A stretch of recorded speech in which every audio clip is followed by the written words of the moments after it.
Le Point Bourse vous est présenté par Bourse Direct.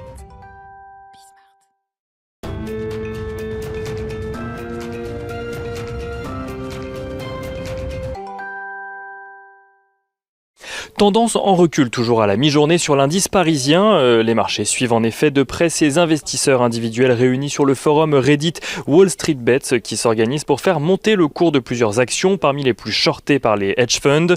Après GameStop ces derniers jours, suivi de l'exploitant de salle de cinéma AMC, les investisseurs s'inquiètent d'un effet boule de neige sur d'autres valeurs alors que le forum en question est passé de 1,5 million de participants à plus de 5 millions. Parmi les autres valeurs qui pourraient être impactées, Klépierre ou Unibail-Rodamco ont déjà vu leur cours bondir il y a 2 jours, tandis que Nokia est régulièrement cité. Mais ces ruées ne concernent pas seulement les actions. Le Dogecoin prenait par exemple dans la nuit plus de 400% à la suite d'une arrivée massive de transactions, faisant augmenter le volume trade de plus de 1500% sur la crypto-monnaie. La plateforme Robinhood et d'autres par lesquelles ces investisseurs passent pour effectuer leurs ordres ont rétabli ce matin la possibilité de passer des ordres sur les titres concernés après une suspension temporaire hier.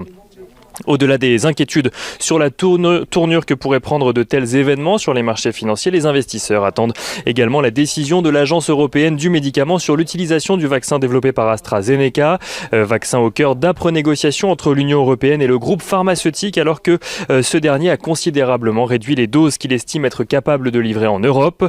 La présidente de la Commission européenne, Ursula von der Leyen, a d'ailleurs appelé une nouvelle fois ce matin AstraZeneca à respecter ses engagements de livraison.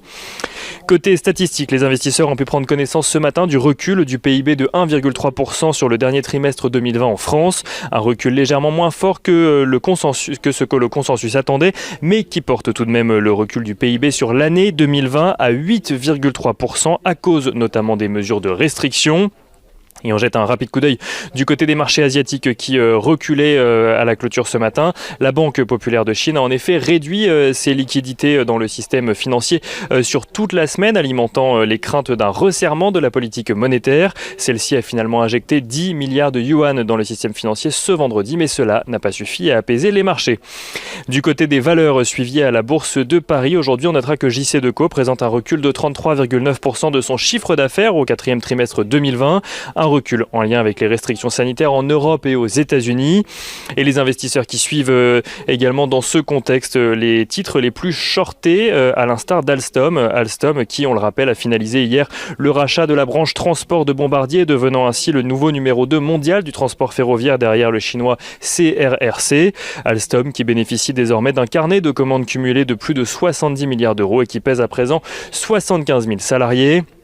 Parmi les autres titres les plus shortés en Europe, on notera également que Muddy Waters, qui avait notamment fait parler de lui en prenant des positions short sur Solution 30 et tout en sommant l'entreprise de se justifier suite à des accusations de blanchiment d'argent, Muddy Waters qui a finalement couvert une partie de ses positions courtes nettes vendeuses face au risque de volatilité induit par les raids de Wall Street Bets.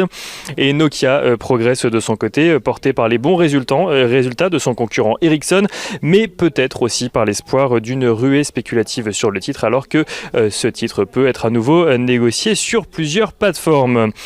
Les marchés financiers vivent donc aujourd'hui un vendredi où la spéculation fait pour l'instant passer au second plan les nombreuses statistiques qui étaient attendues. Les investisseurs suivant ce rapport de force entre l'establishment financier d'un côté et les justiciers individuels de l'autre. Certains espérant un retour à la normale et d'autres prédisant un changement de paradigme sur les marchés financiers.